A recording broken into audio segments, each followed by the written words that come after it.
কিছু ভাই আমাকে কমেন্ট করেছে, ভাই আপনার ঘাসের জমিটা একটু দেখাবেন। তো আজকে চলে আসলাম আমার ঘাসের জমিতে। প্রচুর আগাছা জন্মিয়েছে।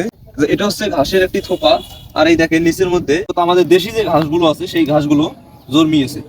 তো এই দেশি ঘাস জন্মানোর পিছনে কিছু কারণ আছে। যে এই ঘাসগুলো যে সময় আমি কেটেছিলাম তখন থেকেই মূলত বৃষ্টিটা শুরু হয়েছিল। বৃষ্টিটা কিন্তু এবার এত লং টাইম বৃষ্টি হয়েছে।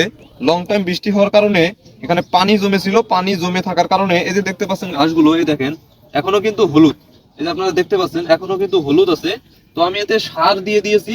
এখন যে কুশি বের হচ্ছে সেই কুশিটা কিন্তু সবুজ হয়ে বের হচ্ছে। আর এই নিচের যে পাতাগুলো সেগুলো কিন্তু হলুদ হয়ে গেছে, কারণ এটা ইউরিয়ার অভাব জনিত কারণেই এই পাতাগুলো হলুদ হয়ে যায়। তো এখানে আমি ইউরিয়া সার প্রয়োগ করেছি। এখানে কিন্তু প্রচুর গোবর সার, তারপরে জৈব সার দেওয়া ছিল। তো গোবরগুলো উপরেই ভেসে আছে। আর এখানে কিছু জীব সার আমি দিয়ে দিয়েছিলাম। জীব সার দিলে আপনারা তো জানেন যে পাতাগুলো কালো হয় এবং পাতাগুলো চ্যাপ্টা হয়। যেহেতু এটা ঘাস, গরু খায়, আমাদের এই ঘাসগুলো যত বড় হবে বা চ্যাপ্টা হবে পাতা, ততই আমাদের জন্য লাভ। এই কারণেই আমি কিছু জীব সার এখানে দিয়ে দিয়েছি। তো বন্ধুরা, এখানে মোট আমার 16 শতক জমি আছে। আর এই 16 শতক জমিতে আমার ঘাস লাগানো আছে। আমি এই সাইড থেকে ঘাস কাটা শুরু করি এবং ওই সাইডে শেষ হয় আমার কাটা। আর যখন ওই সাইডে আমার ঘাস কাটা শেষ হয় তখন আবার এই ঘাসগুলো কাটার উপযুক্ত হয়ে যায় সার দিয়ে দিলে। এবং আমার 5টা গরু আছে, এই 5টা গরুকে কিন্তু আমি খড় এবং ঘাস মিক্সার করে খাওয়াই, কারণ 5টা গরুর কিন্তু এই 16 শতক জমির ঘাস দিয়ে হয় না। যেহেতু অতি বৃষ্টি, এই বৃষ্টির কারণে আপনাদের দেখাই, এই দেখেন ঘাসগুলো, এই যে এগুলো কিন্তু সব অবাঞ্ছিত ঘাস। এই যে দেখেন, এই অবাঞ্ছিত ঘাসের কারণে এই ঘাসগুলো দেখেন কত চিকন চিকন হয়ে গেছে। মনে করেন এই থোপটি যদি আমি কাটি, পরবর্তী 1 মাস বা 1 মাস 10 দিনের মধ্যে আবার পুনরায় এই ঘাসগুলো কাটা যায়। আর এখন এই ঘাসগুলোর বয়স প্রায় 25 দিনের মতো হয়ে গেল, এখনো 1 টাকর বা 1.5 টাকর হয়েছে বা 1 হাতের মতো হয়েছে। কত এই ঘাসগুলোর যে বয়সটা হয়েছে এখন কিন্তু কাটা যেত।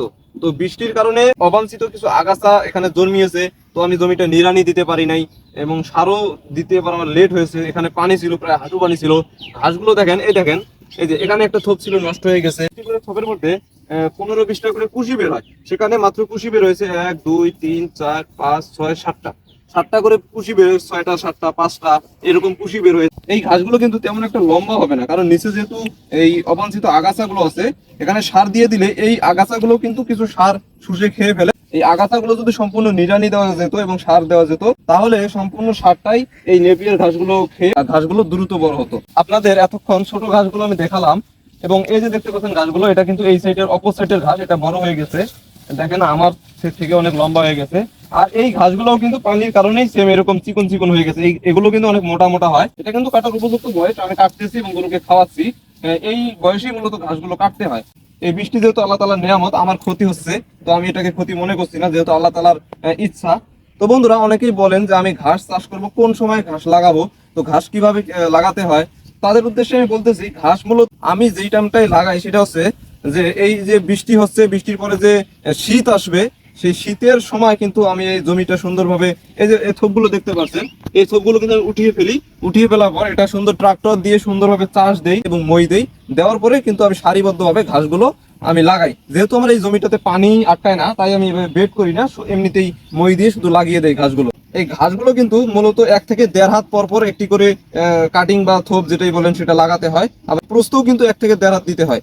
আর ঘাস চাষের ক্ষেত্রে আপনাদের একটি বিষয় লক্ষ্য রাখতে হবে, সেটা হচ্ছে আপনাদের ঘাসের জমিতে যাতে অবাঞ্ছিত আগাছা না জন্মায়। তো বন্ধুরা, আশা করছি আপনারা বুঝতে পারছেন। যদি আপনাদের কাছে ভিডিওটি ভালো লাগে তাহলে অবশ্যই লাইক কমেন্ট শেয়ার করে দিবেন। আপনাদের সাথে আমার দেখা হবে আমার পরবর্তী কোনো ভিডিওতে। সেই পর্যন্ত আপনারা সবাই ভালো থাকবেন, সুস্থ থাকবেন। আল্লাহ হাফেজ।